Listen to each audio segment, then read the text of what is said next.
No,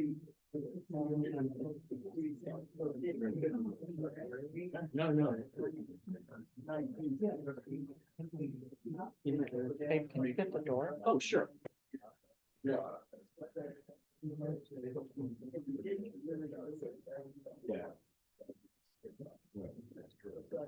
Okay, we're gonna get started.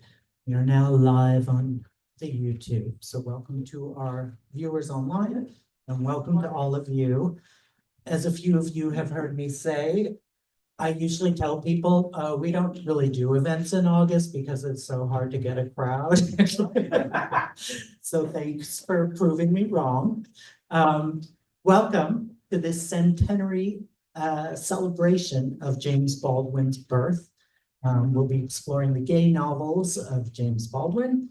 My name is Greg Newton. I am the co-founder, along with my partner, Donnie Jokum, of the Bureau of General Services Queer Division, which is the space you find yourselves in right now. So the Bureau is an all-volunteer queer bookstore, independent. We have our volunteer somewhere, Claire Brody. Where'd you go, Claire? She's here and she's very helpful. But that's how we do things here. This is all volunteer and we are open Wednesdays through Sundays from 1 to 7 p.m.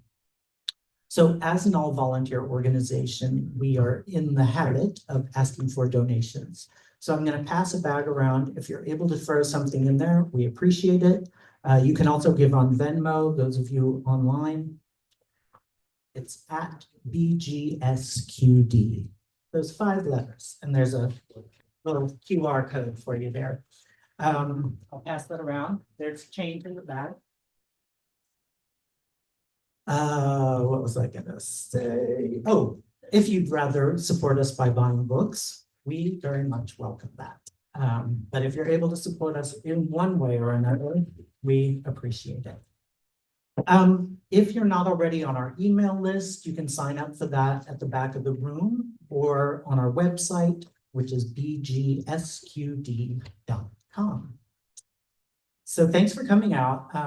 Jimmy Wright, who organized this event and who will be speaking in a bit, has done a few events with us, usually on Afro-American queer writers. So we were thrilled when he asked to do this with us, and we're like, absolutely, we should be celebrating James Baldwin's 100th birthday. So I'm glad we got a crowd, and we're going to get started soon. Before we do that, I just wanted to read a land acknowledgement and a call for a ceasefire in Gaza. So the Bureau acknowledges that our organization operates on the unceded land of the Munsee Lenape. We encourage you to join the Bureau in signing up to make a monthly donation to the American Indian Community Houses Mannahatta Fund. The Mannahatta Fund, according to its website, is an invitation to all settlers and non-native people who wish to acknowledge the legacy of theft and genocide that comprise the history of New York City and the United States. And you can find out more at mannahattafund.org. We also want to recognize that today, August 10th, is the 310th day of Israel's genocidal campaign against the Palestinian people, funded by our tax dollars and enabled by our government's unwavering support. We hope that you will join us in calling for an immediate, permanent ceasefire, the release of all detainees held by Israel, the release of all hostages held by Hamas, an end to the siege of Gaza, and an end to the Israeli occupation of Palestinian territories in order to stop the collective punishment of Palestinians and to ensure the swift delivery of desperately needed food, water, medicine, fuel, and humanitarian aid to the people of Gaza. Our greater hope is for peace, justice, and liberation from oppression for all people everywhere. So with that, please silence your phones. And Jimmy, are you taking the mic? Yeah. Or did someone else, do we have a guest speaker that I don't know about? Please give a very warm welcome to James Wright.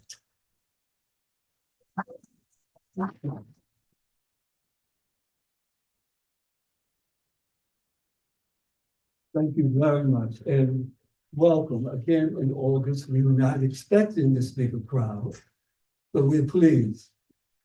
And this is James Baldwin's 100th birthday, August the 2nd. And we will be doing at least 3 programs honoring him. Staten Island, in Harlem, and we are trying to get a program in Brooklyn. We'll see what happens with that. But we are just honoring him and his legacy. And a friend who's a poet, Diane Gallagher, wrote a poem for this program, and Alicia will read it.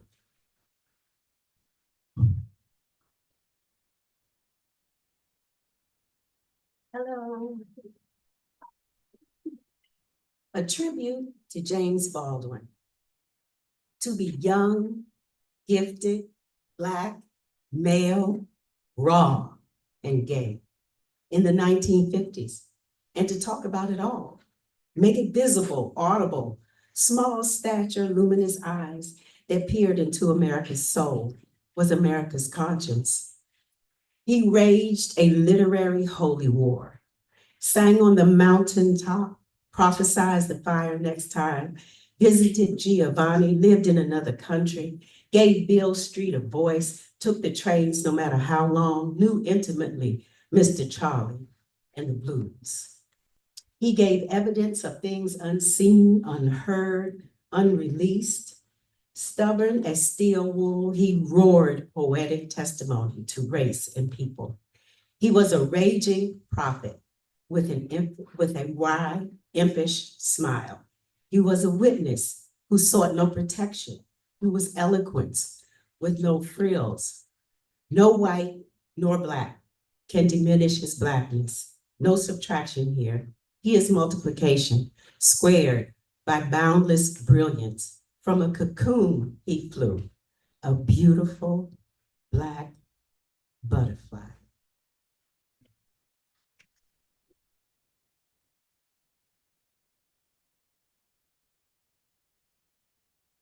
Okay, James and I will do the biography together. I'll start.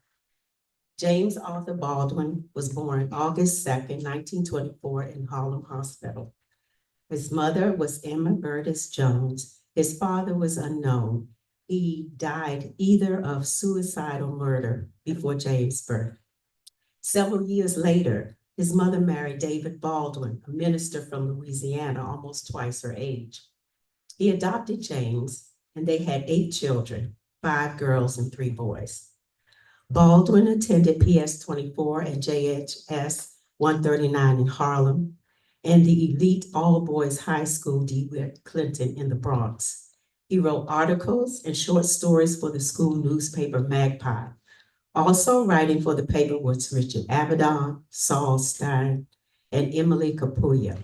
They remained lifelong friends. At the age of 14, he becomes a boy minister from 1938 to 1941, preaching at various churches in Harlem. His home base was Fireside Pentecostal Assembly Church. Baldwin leaves the church summer of 1941, vowing never again would he join any organization, religious or political. In 1941, Reverend Baldwin, the father, suffered his first nervous breakdown. Eventually, he had to be institutionalized. The years 1943 to 48, Baldwin lived similarly in the village and in Harlem while working at a Caribbean diner in the village. There he met Eartha Kitt, Eugene Worth, and Marlon Brando. Brando and Wally Cox would share an apartment for several years, and on weekends, he often crashed on their sofa. In 1946, he met the writer Richard Wright, who would help him secure a Saxon Trust Award. He gave financial support to new or upcoming promising writers. Baldwin began writing for small radical publications. It was reviews and essays. The fall of 1948, he was awarded a Writers' Fellowship Grant. He gave his mother half of the award money, and in November, he sailed to Europe.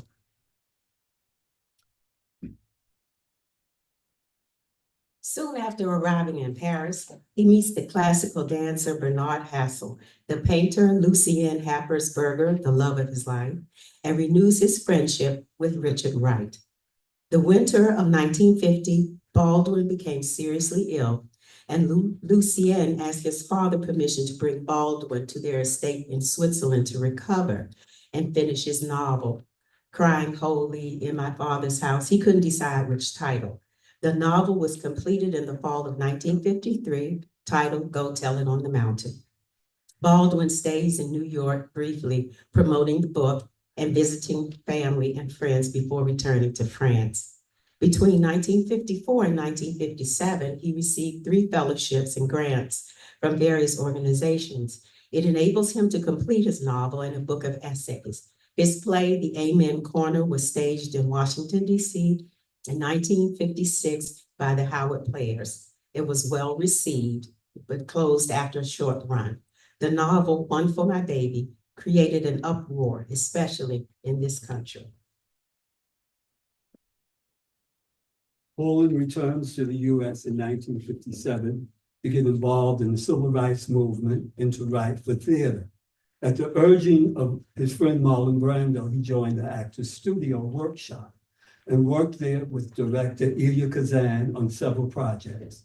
He toured with the Tennessee Williams play Summer and Smoke. In 1958, Baldwin visited the South for the first time. He would return 3 times between 1961 and 1969. He wrote various articles on the civil rights organizations and its leaders, developing special friendships with Medgar Evers, Bobby Seale, Diane Nash, Jim Bevel, and Jerome Smith. In the early 1960s, Baldwin visited several countries in Africa and the Middle East. He fell in love with Turkey and became a semi-resident, residing there off and on for the next 10 years. It would become his retreat, where he went for peace and the quiet he required to write. During that 7 years, he published 7 books, and he directed the play Fortune in Men's Eyes and his own play, The Amen Corner, while there. Periodically, he returned to the U.S. for lectures and speaking engagements, hosted fundraisers, and participated in civil rights rallies. He spoke out for prison reform and the release of political prisoners, Angela Davis, the Catonsville Nine, and Tony Maynard. Based on these experiences, in 1964, he writes the play Blues for Mr. Charlie and the novel If Beale Street Could Talk. Towards the end of the 1960s, Baldwin began to spend more time abroad, living in Istanbul and in France. As early 1970, Baldwin suffered a physical and nervous collapse.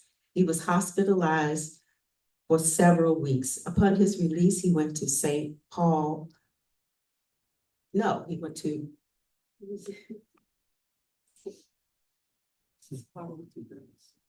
St. Paul de south of France, to recuperate with friends at a small hotel his brother David came and stayed. Urged on by Simone Signoret, he inquired about the for rent sign on the old property just across the street from the hotel. The place belonged to Jean Thor, who lived in a part of the house with her brother and had written a history of St. Paul de Vence, and had a particular aversion to Blacks, whom she associated with those who, from her point of view, had exiled her from Algeria, the land of her birth. But with the recommendations of Signoret, Yves Montand, and the owners of the famous restaurant hotel, the Colombe d'Or, where Baldwin was a highly favored and regular customer, she agreed to rent the ground floor garden apartments to him. Later, Mademoiselle Ford would come to admire and respect her tenant, and he her. When her brother died, she would ask Baldwin to do her the singular honor of walking in the funeral procession with her. And when she eventually moved up to the village proper, she sold him the property. The spread, as Baldwin liked to call it, consisted of a large old Provençal farmhouse and a garage gatehouse on 10 acres of somewhat unkempt but beautiful land with views of the village above and the sea in the distance. The large green gate on the Rue de la Cour opened onto a long cobblestone path that led to the house. Later works include the novels Tell Me How Long the Train's Been Gone, 1968, If Beale Street Could Talk, 1974, and Just Above My Head, 1979, as well as the essay collections No Name of the Street, 1972, and The Price of the Ticket, 1985. In the late 1970s and early 1980s, Baldwin taught at Bowling Green State University in Ohio and the University of Massachusetts at Amherst, then moved back to France, where he spent his remaining months. James Baldwin died, St. Paul de Vence on December 1st, 1987. He remains one of our great literary masters, as well as one of our nation's most profound social critics on the subject of race. A week later, at the Cathedral of St. John in New York City, only a number of blocks from where he was born, over 5,000 mourners came to wish him farewell at what was officially termed a celebration, complete with spirituals and jazz and recording of the authors singing Precious Lord. There were musicians and friends. Those that spoke or performed included Odetta, Amiri Baraka, Maya Angelou, Toni Morrison, Paula Marshall, and Max Roach. Americans whose lives he had touched was also there, with his work and his presence. In a brief written remembrance distributed by the family, they likened his work, his writings to a song, more like a blues than a hymn, sung in triumphant voices that expose all attempts to organize human society, which violate the society of the human heart.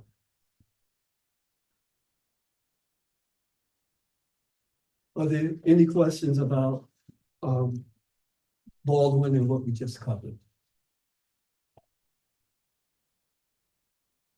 Okay, we will.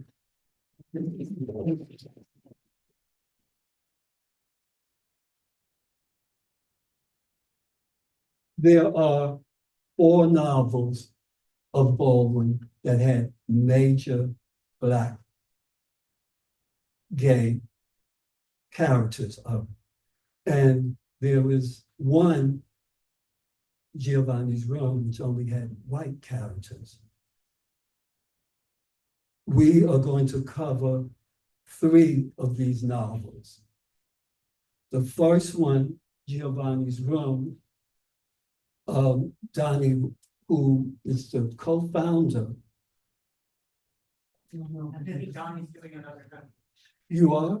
Thank you. Dominic, who is a writer of 4 novels, will be doing Giovanni's Room. I apologize.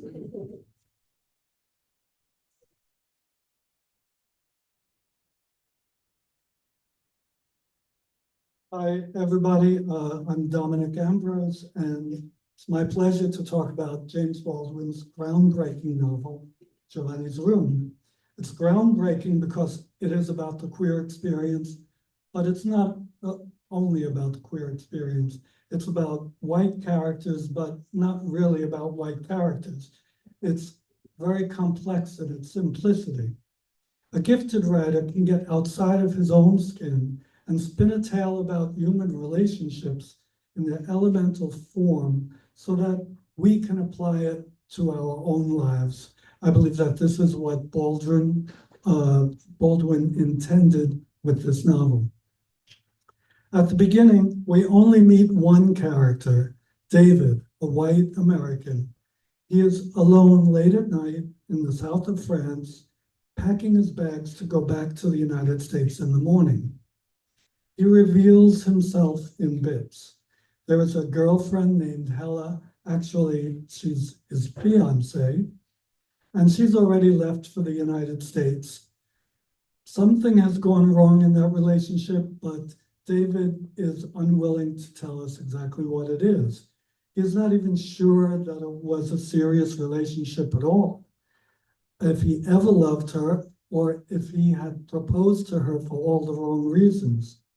As his mind wanders, he tells a bit about his upbringing in a middle-class family. For a while, when he was a teenager, he had a male friend named Joey, and the story of his sexual encounter with Joey, his rejection of that encounter, and his subsequent cruelty to Joey is a foreshadowing of the main story in the novel, his relationship with Giovanni. As a teenager, David was still unsure of himself. He was self-conscious of being larger than Joey. He was also aware of being whiter than Joey, who is described as dark and brown-skinned and coming from a poor neighborhood. Since there's no indication that Joey was Black or Hispanic, I think that the Coney Island setting of this story suggests that Joey was Southern Italian, with brown skin like me, or like Giovanni in Paris.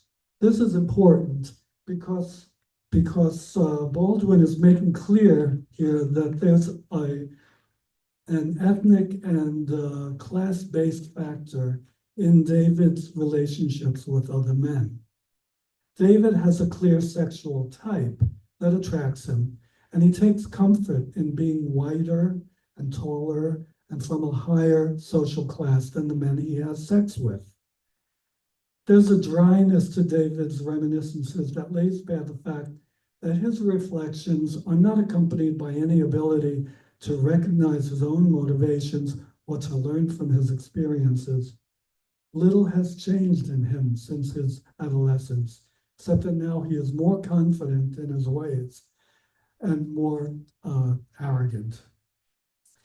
But that's not the immediate problem that David is facing. He has wrecked his relationship with his fiancée, and now he must return to the US and face the disapproval of his father and pick up the pieces of his life.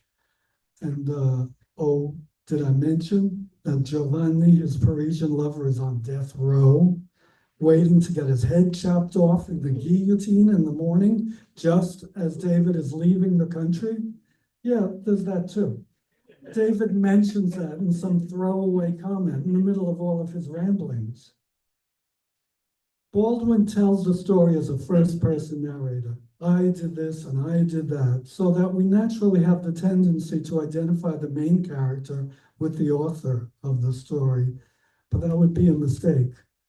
It seems to me very clear that the narrator, David, is not James Baldwin. He is not a hero, not a victim, and he's not able to tell the truth either to himself or to us.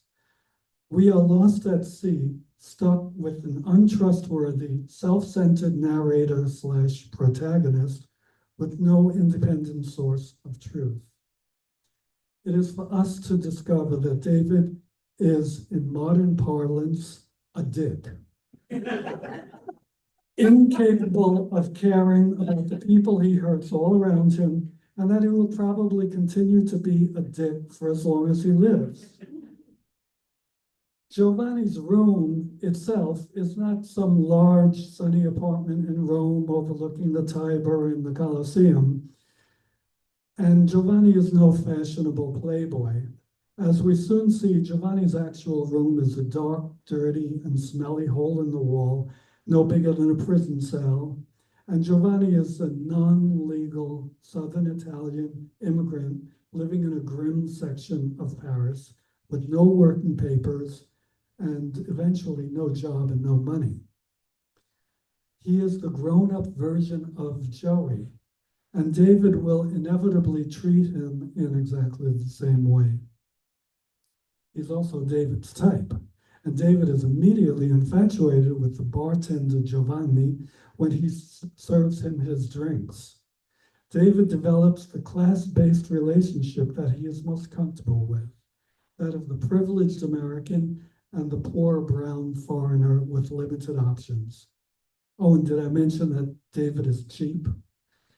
He moves into Giovanni's smelly room to save some money to go spend with his fiancée, Hella. He's fine living in Giovanni's smelly, squalid room because it makes him feel superior.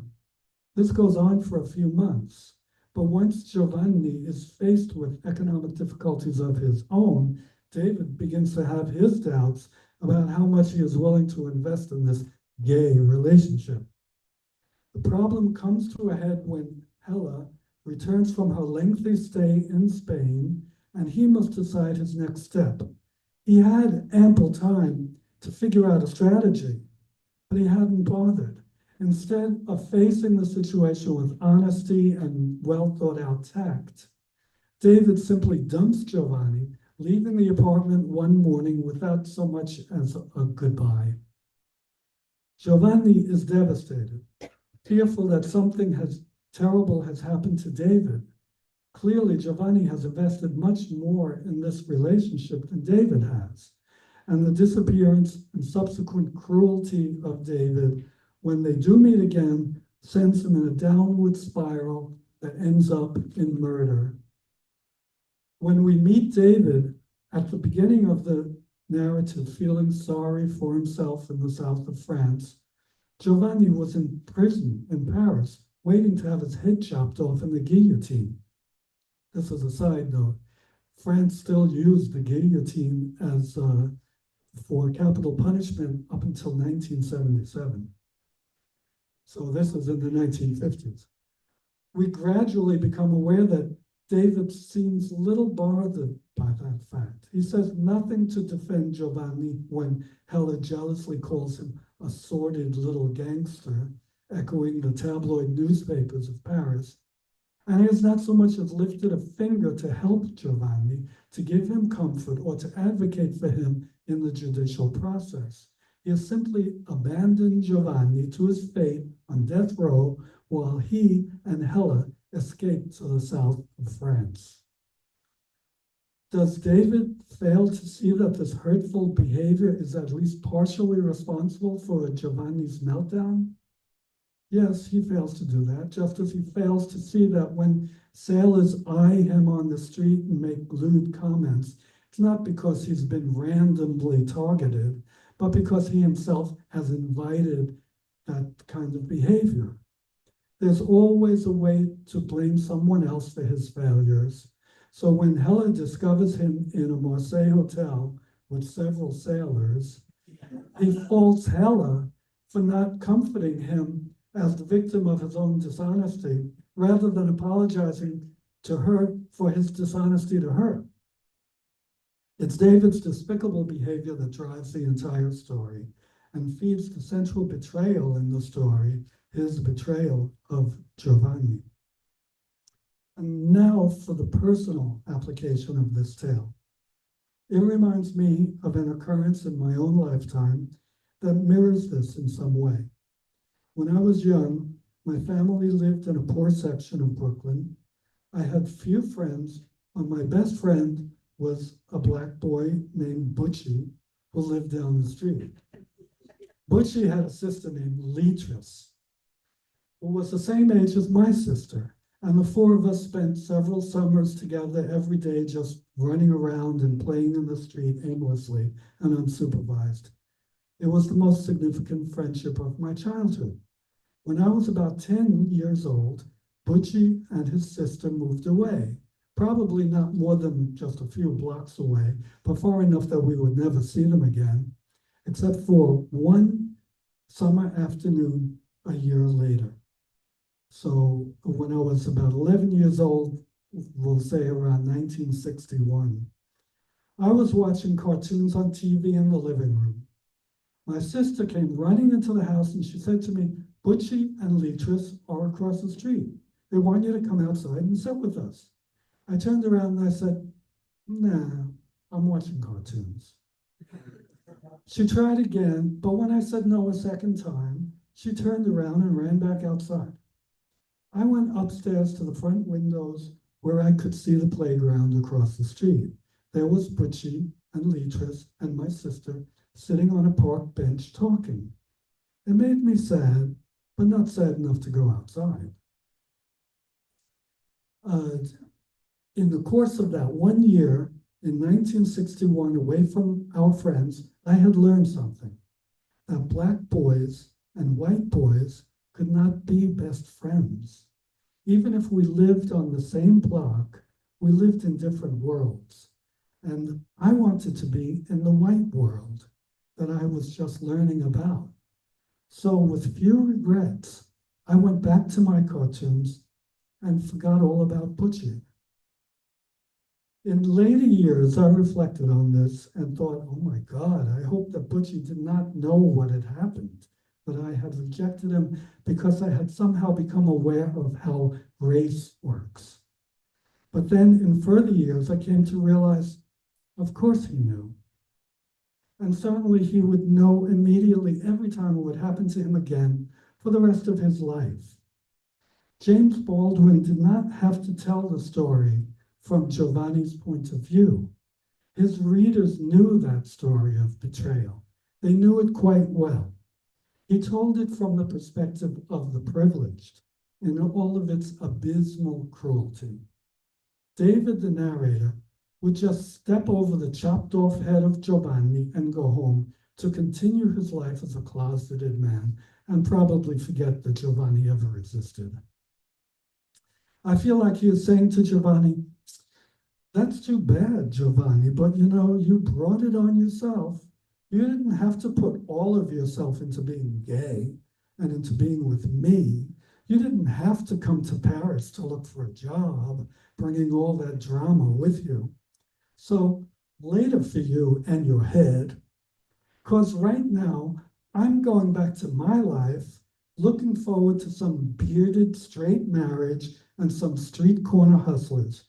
I don't know where you're going, but I'm going back to my cartoons.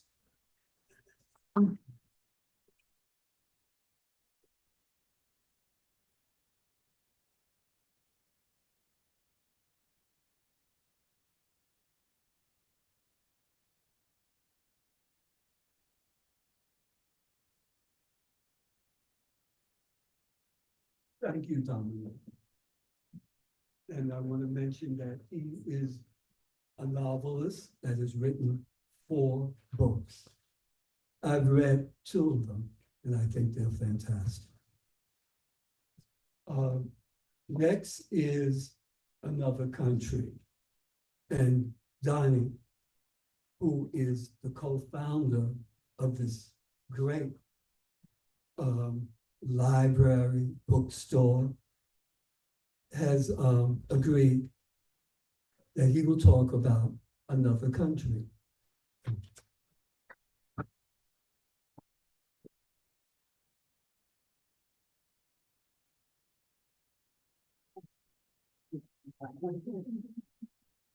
Hi, everyone. I'm so glad you're here, and I love that we have a crowd. It's the summertime, and was a deep honor for Jimmy to ask me, so I'm very excited to talk about Another Country.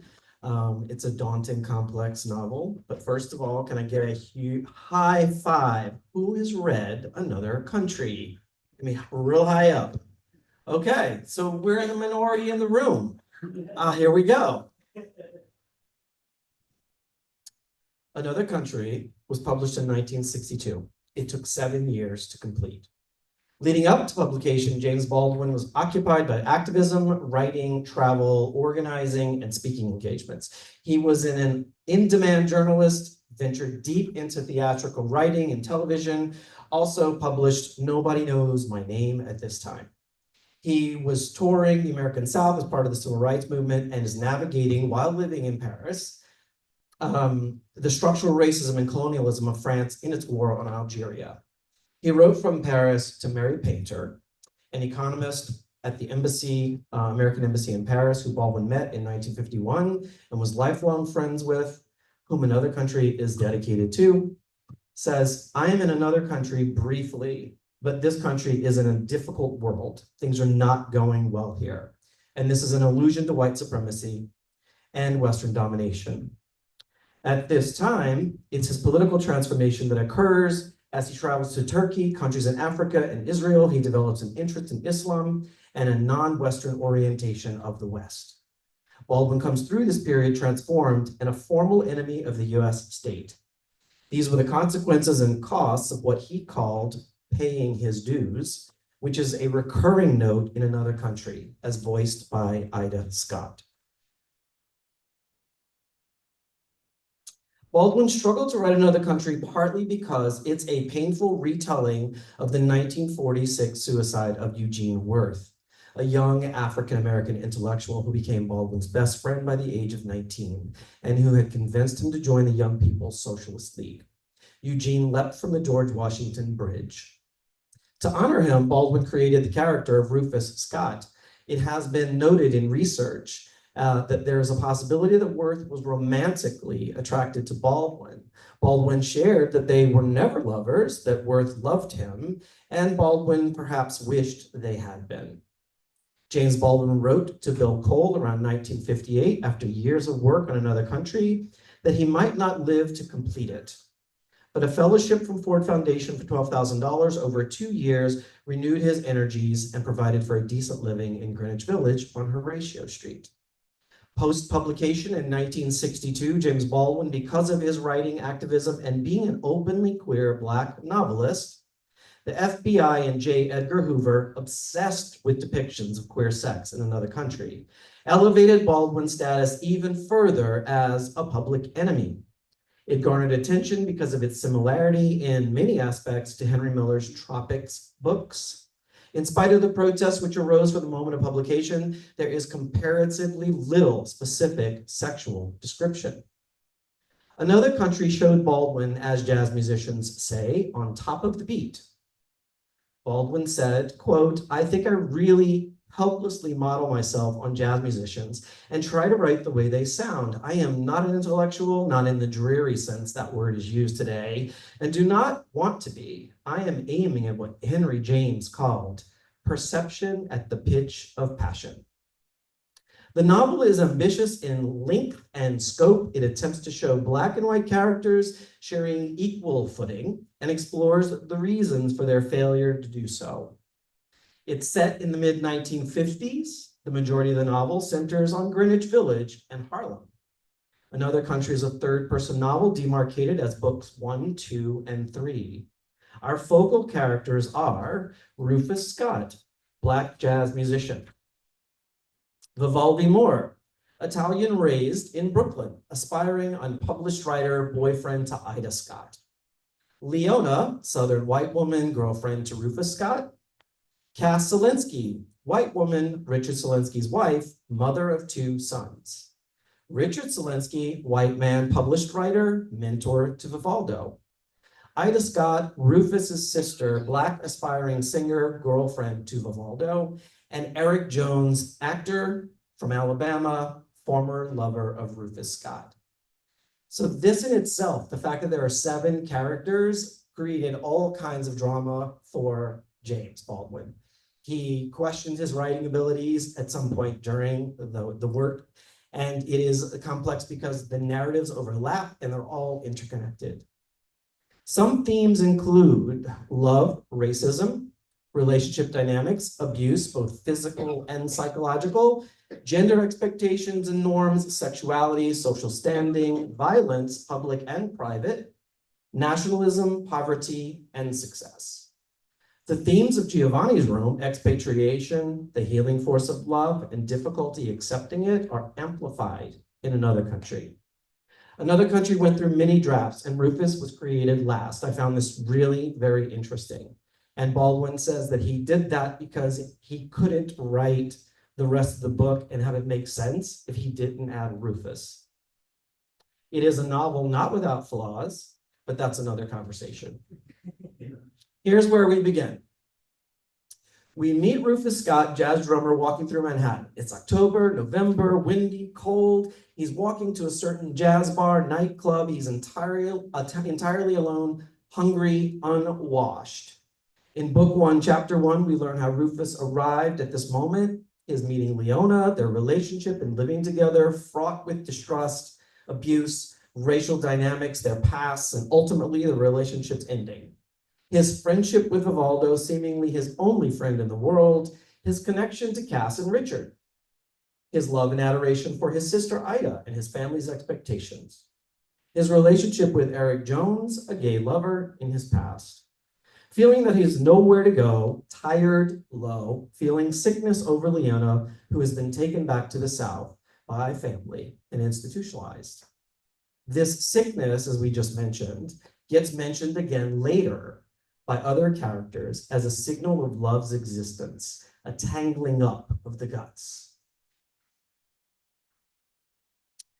Gay content. This was interesting. This was my second time reading the novel, and we'll talk more about that. But to focus in and hone in on the gay content of our story, it's in the first section that we really start to get introduced, and we begin to understand what it means to be gay at this time, and how the characters view being gay in themselves and others. As Rufus stands outside a bar and grill on 42nd Street, watching others eat, drink, a sandwich man preparing food, wearing white, and by the way, the use of color, white and black particularly, serve as constant reminders to the reader that this is the world we live in, and it is divided along color lines. This sandwich man is preparing and serving food. Rufus tells us, a boy can be bought for a beer and a promise of a warm blanket. A big, rough-looking man, white man, very specifically stated by James Baldwin, comes out of the bar, and it's this scene where we get to learn how Rufus navigates these situations. He knows what's about to happen. He's done this before. His mind is racing painfully. Something in him has died. This act that is about to happen is rock bottom for Rufus. It's a bleakly physical exchange, unendurable, almost blacked out, in quotes, and he senses the onset of violence. This encounter is also where we begin to learn about Eric Jones, the white Southerner from Alabama, who was Rufus's lover for a time.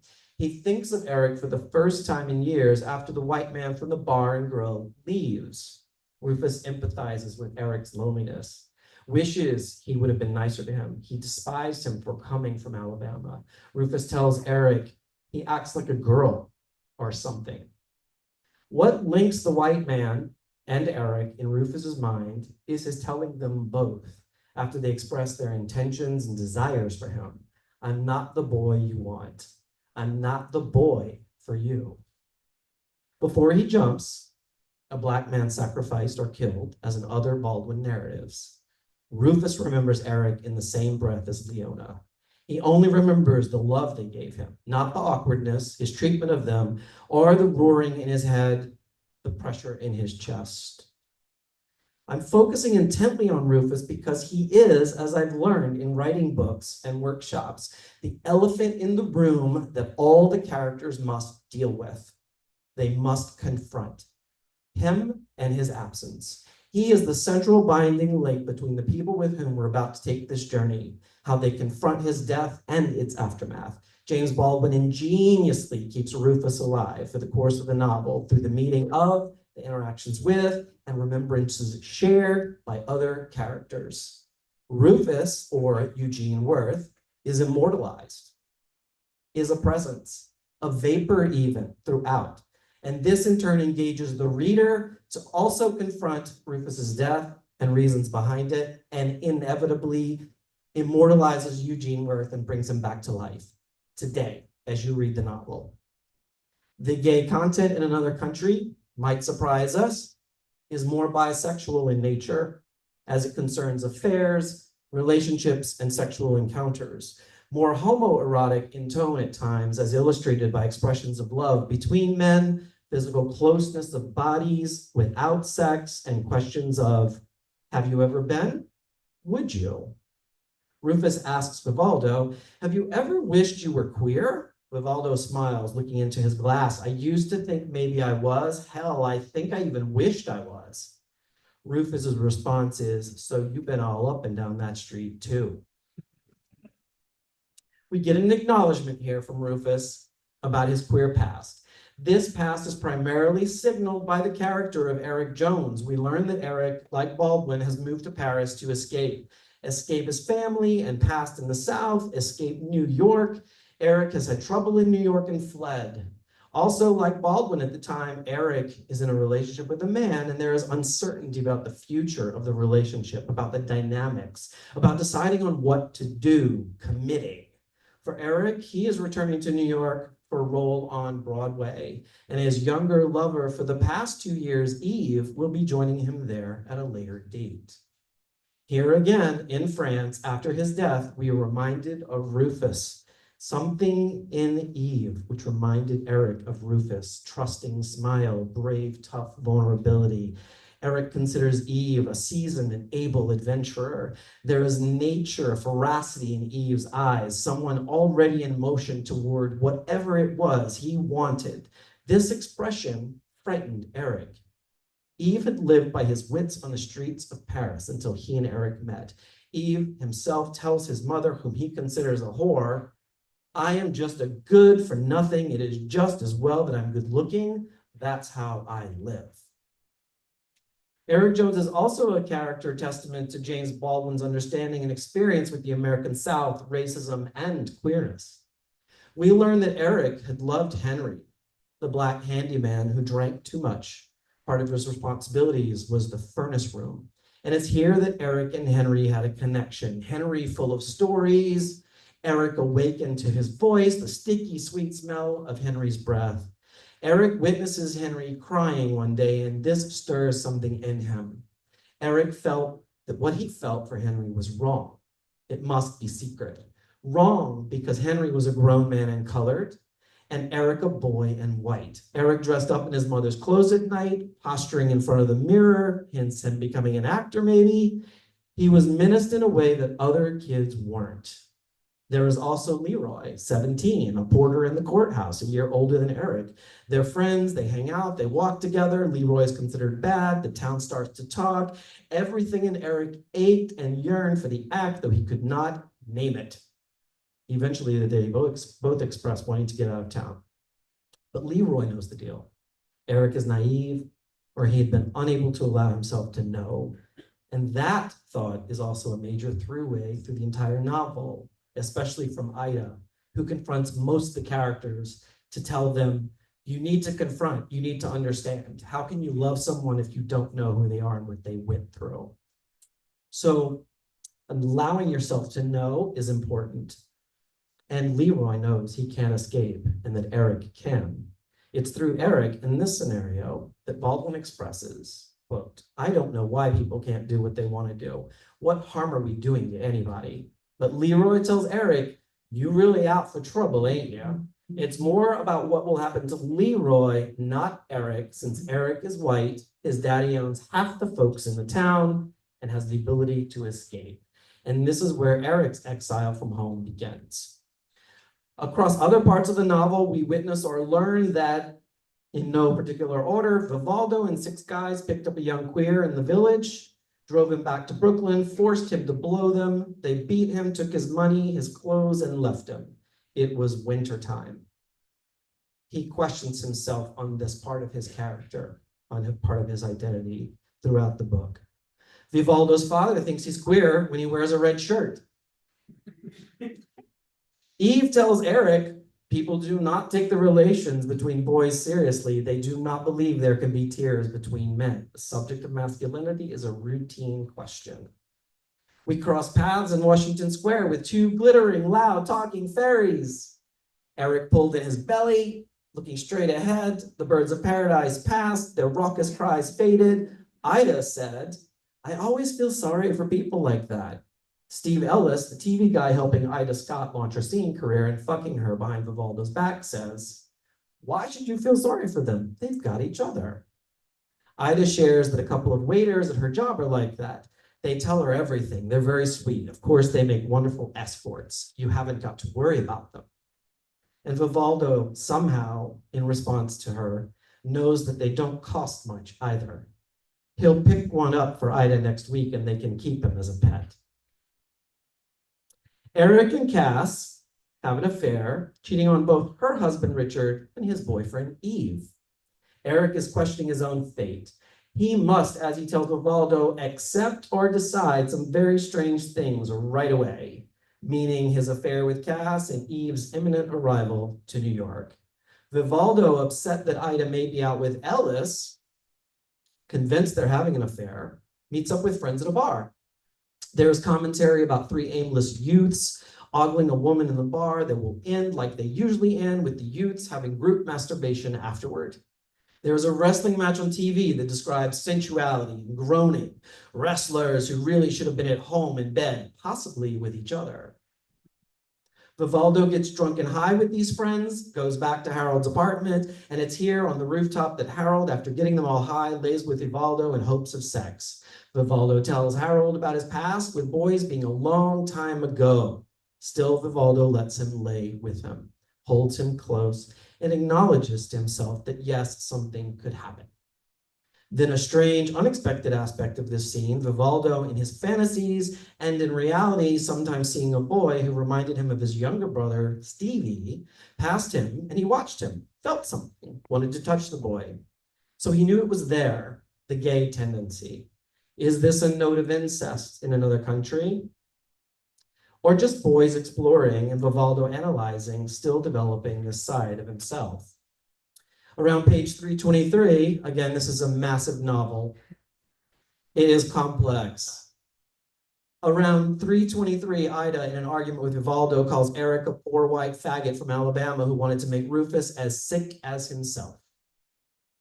So during the same conversation, Eric and Vivaldo express envy for one another, one for his ability to be normal, the other for his ability to make it with men and women. Vivaldo wishes he could do that. Eric wishes he couldn't. And then ensues a conversation about possibility. There might be a woman in Eric's future.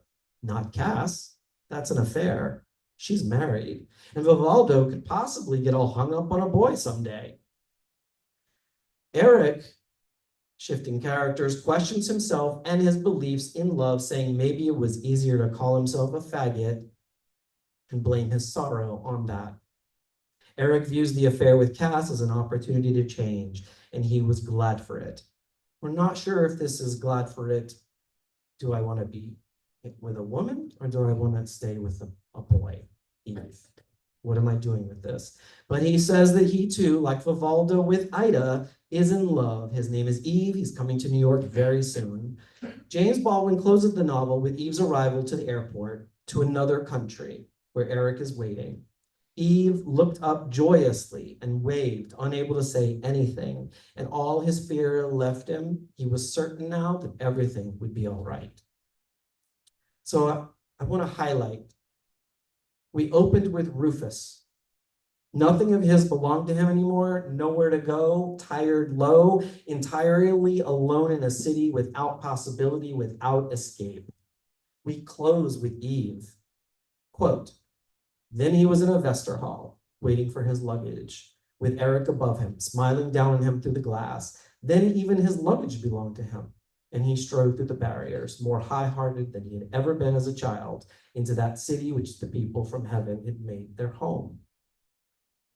I also wanted to say, as a reader, I did some research. So these are the couple of books. I didn't want to do too much online because I don't know if that's real or not. So published works were the most reliable sources besides the book itself. We close with this. I also want to say, as a reader, without researching this aspect of the novel, it's telling to me that the purest, most gentle expression of love, openness, understanding, maturity, and vulnerability between two characters is between Vivaldo and Eric when they return to Eric's apartment. They talk, have moments of revelation, get drunk, and have sex. At least twice. There is no violence or power play between the two men, at times depicted with a sense of boys confiding secrets. They sit on the bed with their legs up, like we're talking about boys. There's Also, men bonding over their chaos. The word chaos is interesting to me. It is a word that is used at some point in the novel by nearly every character to explain not just life's unpredictability, but love and the lack of it. These two men express their love for one another while also knowing that they are on different paths and can't be together. And so another country, what is it? Neighborhoods, uptown, downtown, Harlem, the Village, cities, Manhattan, Brooklyn, Paris, countries or regions, the US South, France, love, which these characters long for, seek to have, but aren't quite sure what it is in actuality. And I think that at least one character in the book says, love, oh, that's another country. Thank you.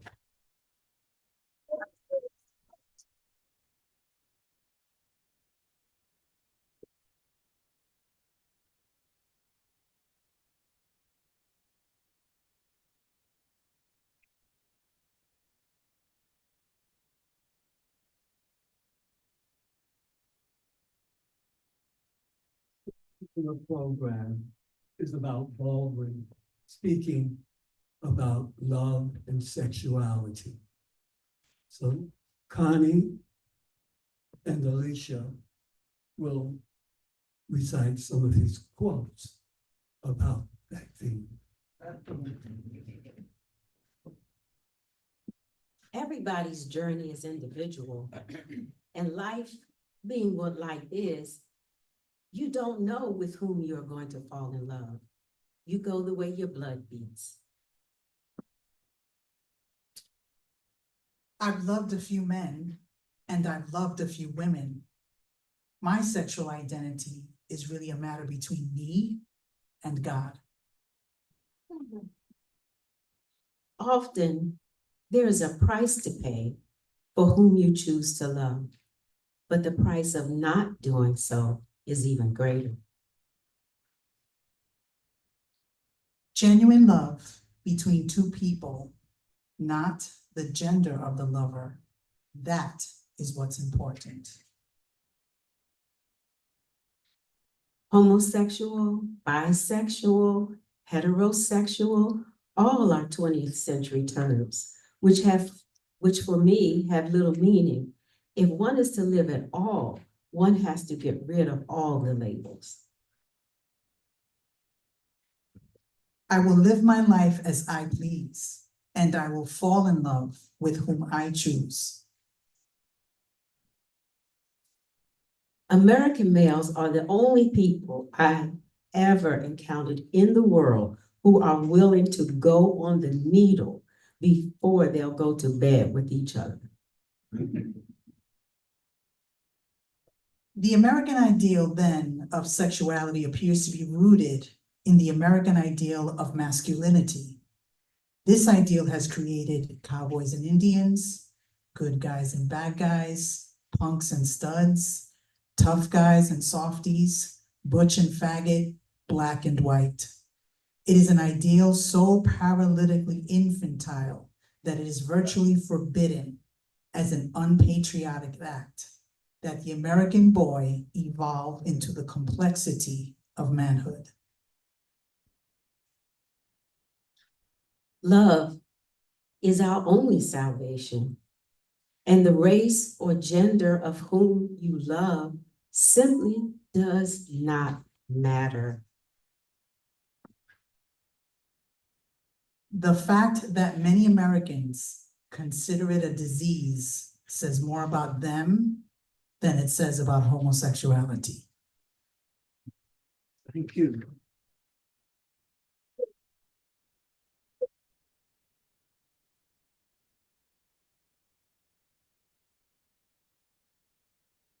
We will take a 10-minute break and you can go back and get some snacks and then we'll return. Thank you.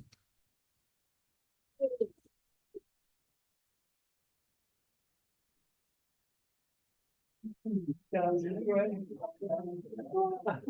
you. Thank you. Yeah, that's like great. Thank you so much. Oh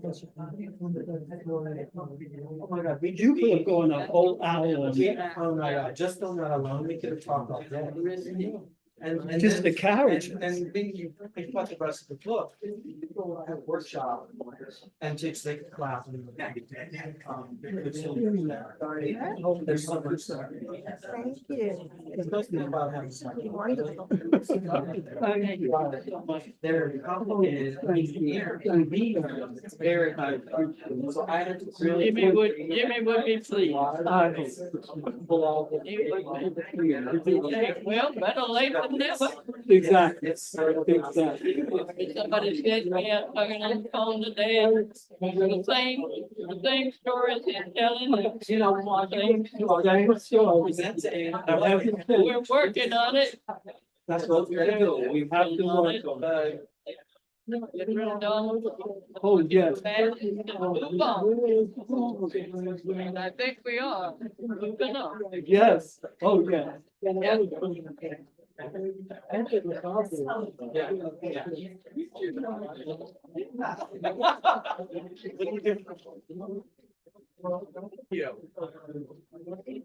Dominic, what time is it? What time is it now? No. It's 4:06. What are we gonna do when we come back from the? I thought we were going to do, I don't know. I'm trying to make it happen. I started No, I plan on doing just the budget. right before that happened, so. Maybe I'll It's like 12 convince. years old, 13 years old now. What are you gonna do?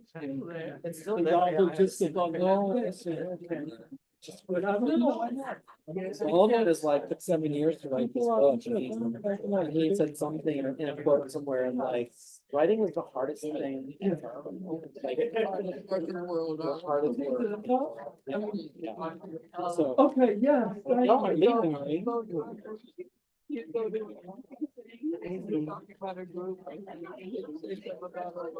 No, I do. I haven't, no. I haven't. I might, maybe I should, but I don't know. I could, yeah, I could. Sometimes it helps, yeah. Yeah. Reading a lot helps. It does. I got a ton of ideas. Hi. Anyway, Wow, thank you. it was great. Okay. I have southern stories to tell you. Oh, yeah. Hold your hand. But it's- I have to make him sure that and his wife, their father, back saying that must be in the 60s. Yeah. Some guy down there was trying to write something about it, so we don't have a southern boy, but he was so involved because the guy had money. He was so involved in the genealogy of the rich. Lisa. That he couldn't get on with the story. Besides, he didn't know the I guy. have to come one day next week and you set up my phone. I can do whatever you want me to do. Okay, thank you. Et cetera. What a goodie. I need some water, actually. I Well, go put my bottle somewhere. Where I put it. That is, I think he's got, Yeah, he's. anyway. How you doing? Whatever happened to the 90s? Yeah, we started at 3, about a quarter after 3. You tell me. Almost. It's something, I think it's 4 o'clock. Yes, we will. No, it's one more. Oh.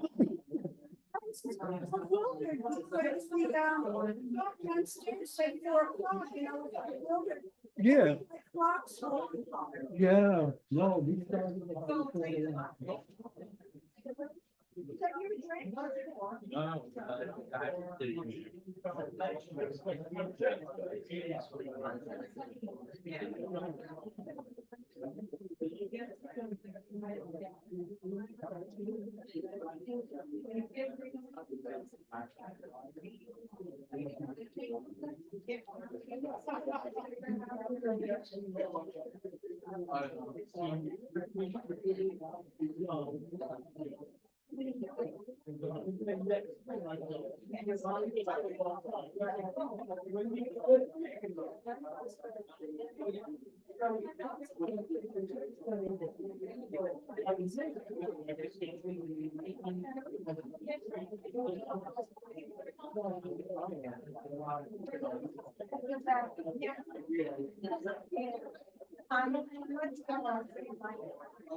I would say.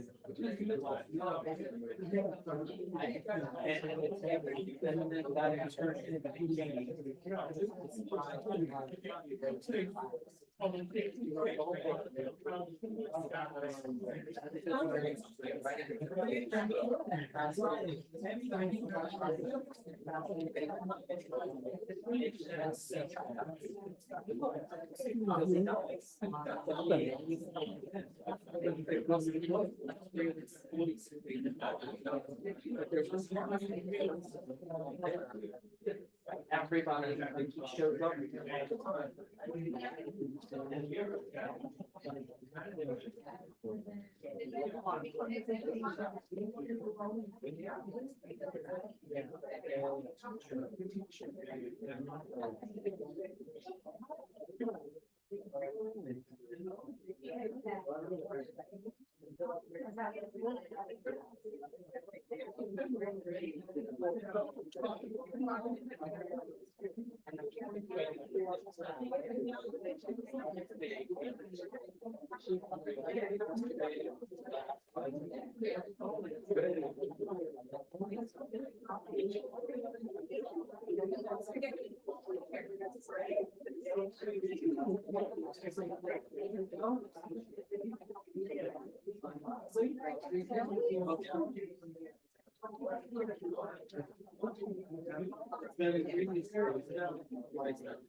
All right.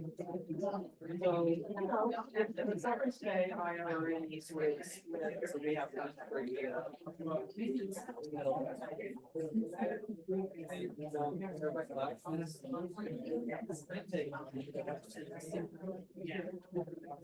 We're going to. We're very excited to take that vacation. 2 weeks.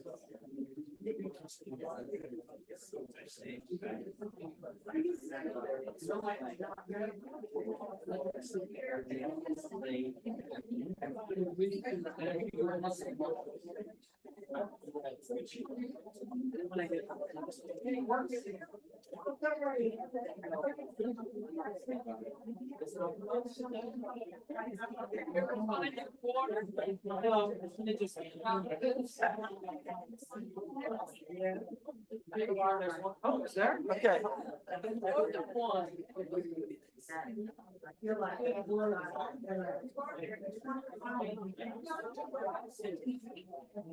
Green key with apple.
I cannot see what's.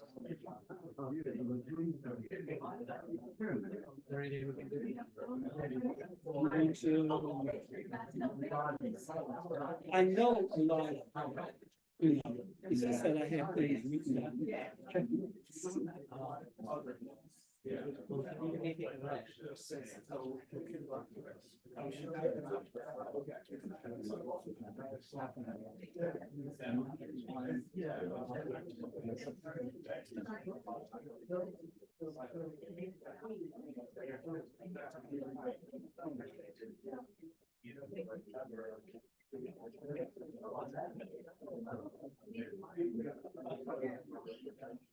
Good afternoon again, and what we have here are folders that Connie made up for us. And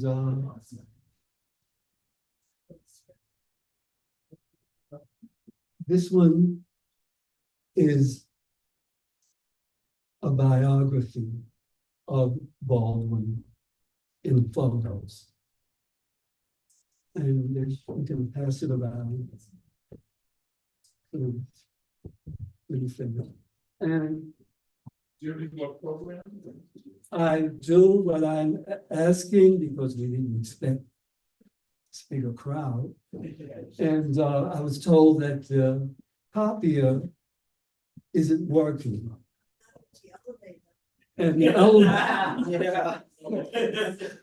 Well, that's why we were surprised, because I had to call people who would have had to use the elevator and tell them not to come. I have about 4 friends that I had to call because they were either in those motor scooters or they were on with canes. So we did not expect, but thank you for coming. If you're with someone, I'm asking that you take one. All right, please. Pass it.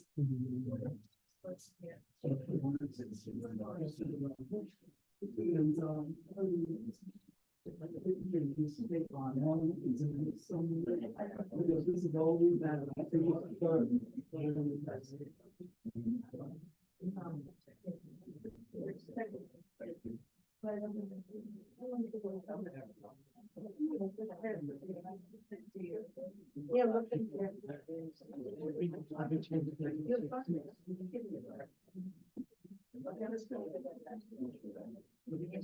What I'm going to do is talk about his last novel.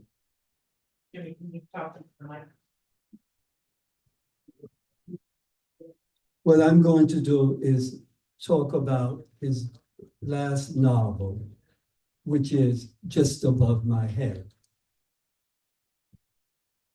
And I have some things written down, but I'm unable to read them because of the print. But this is what Baldwin said about Just Above My Head. It's proving to be my most difficult writing experience. It is more about my inner world than anything I've written.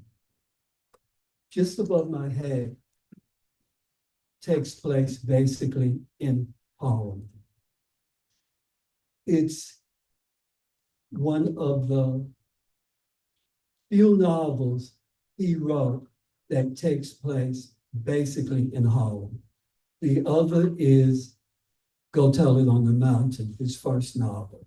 And it's interesting that his first novel, Go Tell It on the Mountain, and his last novel, Just Above My Head, takes place in Harlem. Has anyone read Just Above My Head? Great. I think I wrote Go Tell It. It's very similar. Just Above My Head is over 600 pages. It's monumental. And like Another Country, it has so many characters in it. So what I'm going to do is talk about the major characters and talk about their relationship. Much of the novel is autobiographical and biographical. Autobiographical, James Baldwin was a boy minister in Harlem for about 3 years. He was a boy minister. And Just Above My Head, Julia is a girl minister. The protagonist, the one that's telling the story, he is his brother's savior. He's the one that comes in to help him get through whatever it is he's going through, get rid of the parasites in his life.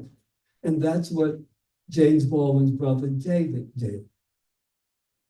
He would get rid of the characters that were parasites in his life, and he was able to discuss things with David that he couldn't discuss with his other siblings.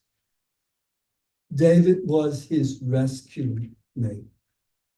He was one of the 3 that took care of James Baldwin those last months when he was unable to do for himself. The other was Pascal, who was an artist, a dancer, who had an injury. And he is the one that took care of Baldwin's estate when he was traveling about. Those 2 took care of him, and so did Lucien, his first lover, when he was in France. Just Above My Head is, I wrote the wrong glasses, but I'll try to read this. Just Above My Head took him 7 years to write. He finished it in 1979. It's Baldwin's last novel. And it is a novel about a singer. He started as a teenager as a gospel singer, and he crossed over to rhythm and blues. And it's based on a singer that most of us do not remember. His name is Clyde McFadden. Yes. Okay, good. All right, this novel is based on Clyde McFadden's life. Clyde McFadden and Sister Rosetta Thorpe were the first two that crossed over into rhythm and blues, and they paid a price for it. The church completely turned on them. But they paved the way for Sam Cooke and Ray Charles and Aretha Franklin, that they were able to cross over more easily. But Clyde McFadden's career, because of his lifestyle, Clyde McFadden was bisexual. And he had a scandal in the late 60s. And his record company dropped him. He was at a gay bar that got raided. And his career went downhill from there.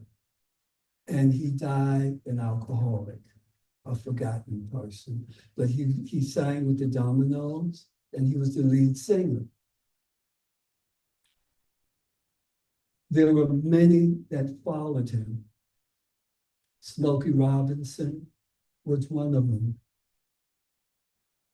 Clyde McFadden was involved with Ruth Brown for a long period of time.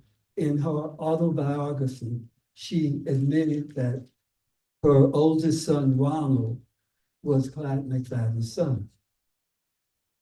Now I will get into Just Above My Head. Just Above My Head was about 4 young people that was a gospel quartet.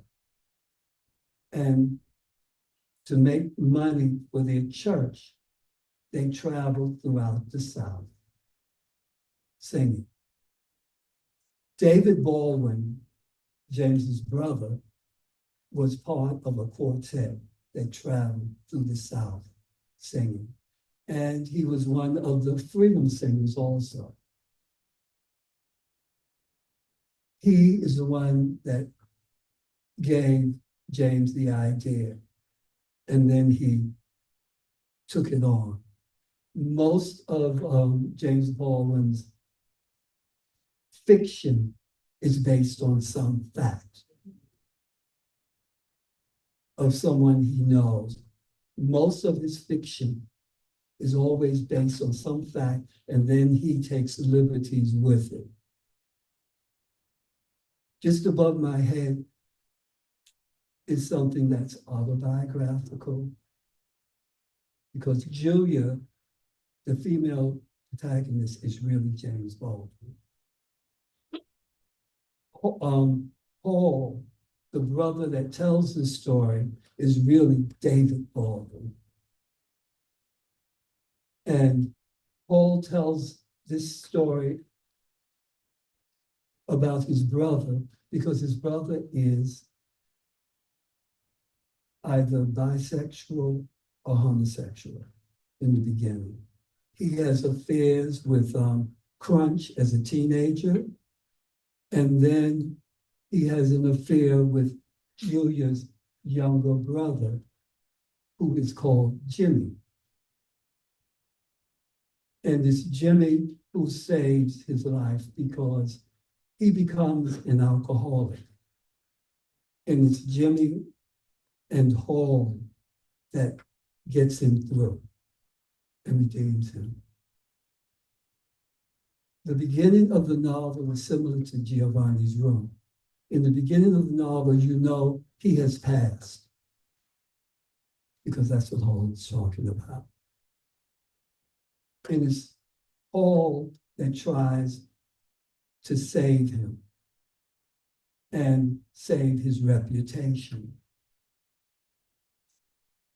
Just Above My Head is complete Harlem in that he talks about streets, he talks about bars in it, and he names different people. It's all about the Harlem that James knew growing up. The hustlers, the church, and most of all, the characters that are there. There are 6 major characters. The first is Arthur. He's a tormented hetero bisexual. He's a gospel singer. And each chapter, there is words from a gospel song. Because the church is throughout this novel. In a sense, the church and Harlem are 2 of the major characters in this novel. The major characters, with the exception of Hall, are all start off religious and they break off from the church. Almost all of the major, everyone that's in that quartet as teenagers have broken off from the church. One has a nervous breakdown. One just disappears. And one is killed. Each one has a life that Hall discusses in the novel. It's, as I said, 700 pages. And he goes into detail about all. You know about their life. He talks about what happens to them and what brought them to it. I think it's his most detailed novel. Because one fault of most of Baldwin's novels is he leaves you hanging. There is so much about these characters that you don't know, whether it's Giovanni's Room, Another Country, If Beale Street Could Talk.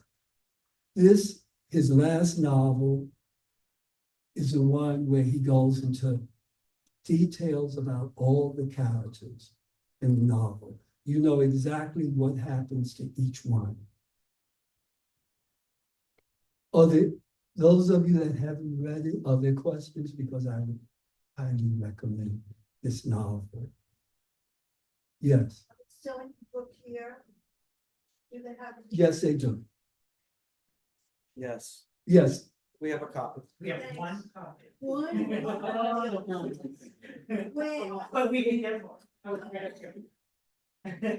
but they do have quite a few copies of Another Country in Giovanni's Room.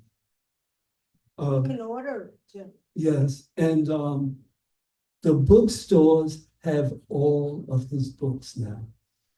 The essays, the short stories. And this book, if you've read Go Tell It on the Mountain, this is like a continuation of Go Tell It on the Mountain.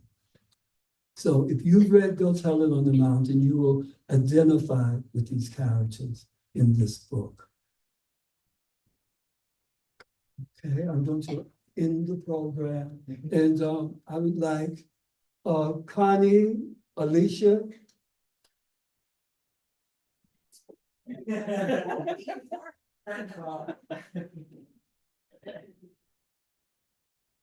The literature that I gave you is all Connie. She did this all within 2 or 3 days we would meet.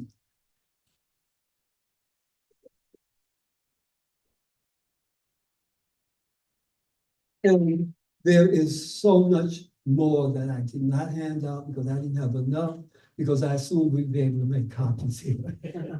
I apologize. And Donnie, thank you so much. I also want to thank Dominic. They did. All I did was give them an outline of what I wanted and a time limit, which no one listened to. That's why I'm cutting this short. But, and they did it all. Alicia helped me so much with research because I live in the library. I don't trust anything online. Okay, I don't trust anything. So I keep the library open, on 40th Street and Fifth Avenue, and the libraries in Staten Island. They know me, they reserve a seat for me, and they have tea because they know I don't drink coffee. But thank you, guys. Do you have any questions? While everybody's here, we can answer. Just one for, did you know that? I only met him twice. I know his family. I know Lover. I know Paula. I know Ruthie. Ruthie lives in where's the prison? Ossining. I did go up there, and she let me go in her attic and get certain things. But yes, I'm more familiar with the family than I've only met him twice. Once at the house on 71st Street that he bought for his family. And I was teaching at a school in Harlem when he passed. And his brother Lover, we were reading his book, If Beale Street Could Talk. And his lover got tickets for the students and I. So I was able to take them to his celebration of his life. Any other? Yes. Simply because I know that publication is not so easy. Did he have a literary agent from early on, Okay. That might have been who supported him through all this? Saul Stein. Okay. He kept in touch with 3 of the students from the high school he went to. Richard Avalon and him wrote Nothing Personal, and they were trying to get money to do a book. Richard was going to do the photos, and he was going to write, and it would have been about Black churches in Harlem, the storefront, but they could not get anyone interested. Saul Stein was one of his agents, and he was also that he met in high school. His sister Gloria and his brother David is responsible for his estate. David passed, and I think it's his sister in Washington, Maria and Gloria, who takes care of everything now. I know Gloria definitely does, but I think Paula is helping her. Yes. My name's Ronnie. I know James Baldwin best through watching his many public appearances that we still have. And probably the most famous one was in February 18th, 1965 in Cambridge, when they debated the famous motion, Yes. the American dream is at the expense of the American Negro. And it was William F. Buckley. And of course, by an overwhelming majority, Baldwin won. Yes. So it's 1965. I can see why it takes him a long time to write books. He's also very busy out on television. Yes. And I was just wondering, can you relate his television Okay. appearances, how that intertwines with his writing, or you see that? All right, yes, but that would be a program unto itself. So hold it. You are invited to Staten Island. It's a borough. It's really a borough. Okay? You're invited to Staten Island the 24th of this month, and we're doing James Baldwin, the activist. All right. Okay? And it will be at the Gay Center on Willow Road. have some flyers here, right? No, I don't. It's too soon. You will, if I give them out now, they will forget. What I'll do is I'll bring some flyers here for you. But we're doing, and we also, using the film, I Am Not Your Negro. It Okay, just strikes me when you talk about the dangling participle that Baldwin always leaves. yes, How he still leaves us dangling, because you could say today, the American dream is at the expense of LGBTQ, at the expense of women. People of at the color, expense of women. reproduction, at the Yes. expense of voting. You could put any term you wanted right now today, right On in the the same end. motion. I wonder who we have today as a Baldwin to argue some of these points. I think you probably have something to say about much of what's going on now. well, a lot of it is so relevant to now. Again, it's, the 24th of this month at 3:00. Yes, Victory Boulevard. no, we moved. Move? Yes. Yes, we moved to Willow. And it'll be at 3:00, and I'll be doing another program at Freedom Hall, Radical Bookstore in Harlem. I think it's the first week in September. But we're covering as much of Baldwin as we can. They get to take their.